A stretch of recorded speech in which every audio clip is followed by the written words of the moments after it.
So right now I am sitting in my studio at my house in Atlanta, and I just opened up the Spotify for Artists app, and my song Do You Think About Me has 5 million streams, which is just wild. We're coming up on 3 years since this song came out, and it's still finding new people around the world every single day. I had no expectations when I first put this song out, but now I get DMs and comments from people all around the globe, and it's just surreal to see how far this song has traveled. I've always loved it when my favorite artists do a deep dive breakdown on their music, so I thought it would be fun to do that for Do You Think About Me. So I'm going to show you the original demo, how it sounded when I first came up with the idea, and then kind of walk you through how it became the track that it is today. I created the original beat idea for Do You Think About Me in late 2021, right after Lainey had put out their album GGBBXX, which I was listening to on repeat. I loved a lot of the synth elements they were using in that era, so I decided to mess around with some stuff on Ableton and landed on an arpeggiated synth and made a beat around it. And this is what that beat sounded like.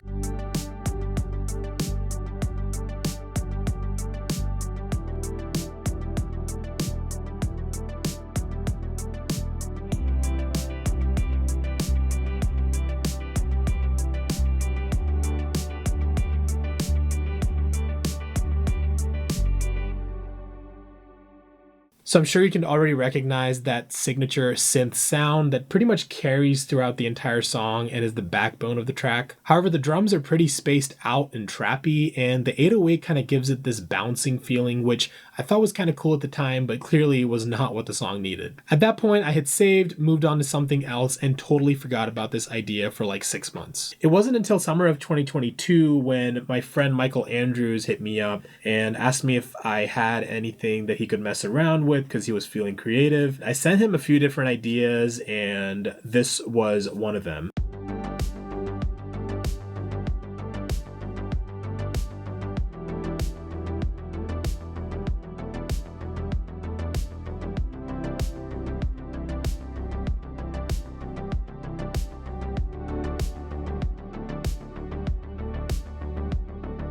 Immediately flipped a switch in my head. I just knew I had to write to it. So I called up my friend Aaron Pace, and we pretty much knocked out the songwriting in the first day. All right, I wanted to take a second to step away from the desk and talk a little bit about the songwriting process and the story behind the song. So usually anytime I write a song by myself or with the co-writer, I'll plug in a microphone, play the instrumental on repeat, and just blurt out a bunch of gibberish. And once I have a bunch of takes of that, I'll go through them and kind of cut out the moments that I feel like make the most compelling song. So this is exactly what Aaron and I did. I don't know who it was, but somebody said, "Do you think about me?" in the gibberish, and we thought that it was a very cool phrase to kind of keep coming back to, so that's kind of the North Star that we wrote the song to. As far as the story itself, I'm always a huge fan of songs that make you feel nostalgic about moments that you haven't necessarily lived yourself but can relate to, and we felt like Do You Think About Me was a very human question and just a human experience of wondering if someone from your past still wonders about you.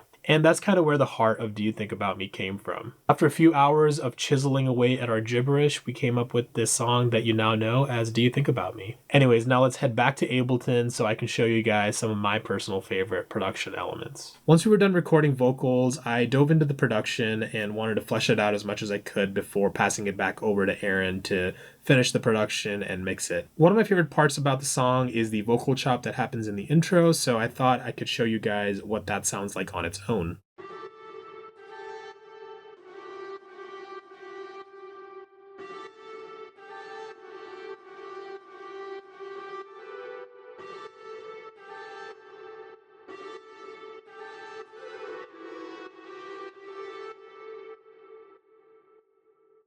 And here's what it sounds like without any effects. It is actually a vocal take from when Aaron was recording a part of the demo, and I just took that and like chopped it up into this little melody that you hear in the background. Why don't you say Why don't you say Why don't you say Why don't you say no. So yeah, that sounds really weird on its own, but as you can see, there's a whole lot of effects down here. We've got some auto-tune, some form and shifting, more auto-tune, compression, and some reverb and sidechain compression. I just love that that's happening in the background as the drums are rocking out. Also, another fun fact, the bass line in this song, back in the early days of the coronavirus pandemic, Moog was giving away their Mini Moog iPad app for free. So I had it on my iPad and I was messing around with it and I thought it sounded pretty sick. Let me see if I can find the preset.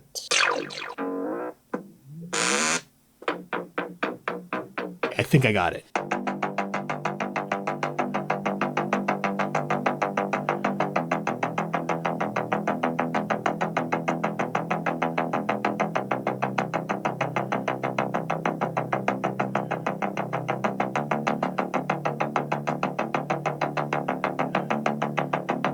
So I plugged in a cable into the headphone output into my interface, and this is actually the bass sound that you hear in the final record. So right now I'm going to solo out each group just so you can get a feel for how each part is working to achieve the fuller song. And I'm going to be focusing on the final chorus because this is the biggest part of the song, the climax, if you will. So here's what the drums sound like in the final chorus.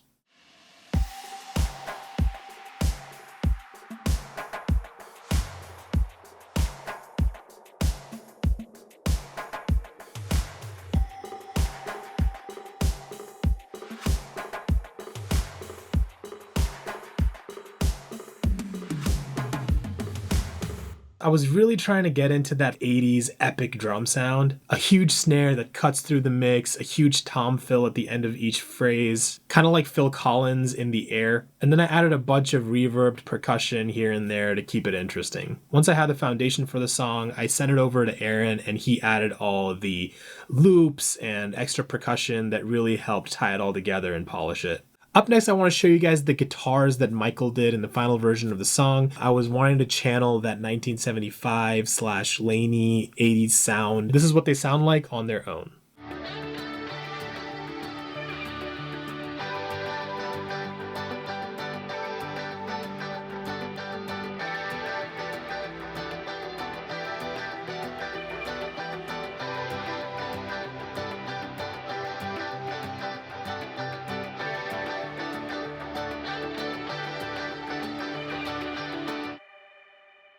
Last but not the least is the vocal group. Now, this includes my lead vocal, which we recorded here in my studio with an SM7B, but it also includes background vocals, which were actually done by Aaron. He has a very similar vocal tone to me, so we decided that he would just handle all the harmonies in this song himself when he was finishing out the production and mixing it. This is what the vocals sound like on their own. Why can't I say that you're the reason I'm still awake? Why can't I say that I'm terrified that I'll dream of your face? I keep falling to pieces. Why can't I say that I need to know? Do you think about me? Do you ever think about me?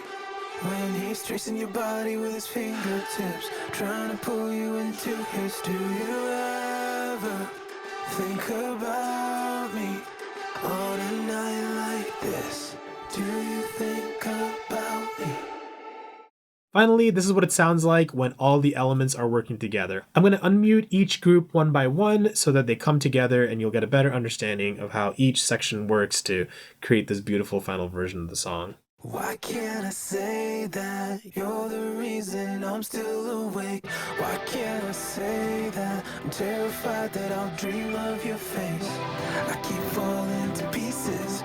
Why can't I say that I need to know? Do you think about me?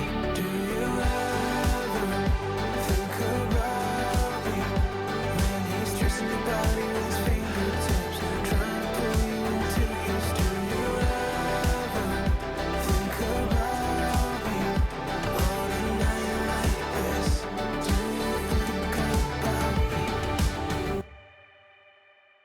So there you have it, folks, how I made Do You Think About Me. I've wanted to make this video for so long, so I'm very glad it's finally happening. I know there might be a lot of questions and I may not have been able to get into every little detail of the production, but if you happen to have any questions, please let me know in the comments below and I will make sure to get back to you. Also, let me know if you want to see breakdowns of any of my other songs, because I'm more than happy to make a video just like this for any other of my songs. Finally, I want to say thank you so much for all the support on my music over the last 3 years. I was a struggling artist for a very long time, so it's so cool to finally see all my hard work get paid off, not just by streams, but also connecting me to so many cool people around this world. Another cool moment that happened with this song is I actually found out it was used in a Korean reality dating show called Heart Signal. They used it without my permission, which wasn't cool, but it brought my song out to a lot of new listeners out there in Korea. I read all of your comments, all of your DMs. Thank you so much for listening. I am forever grateful. Make sure you check out my links in the description below. Follow me on Instagram, subscribe, hit that like button, and I'll see you guys next time.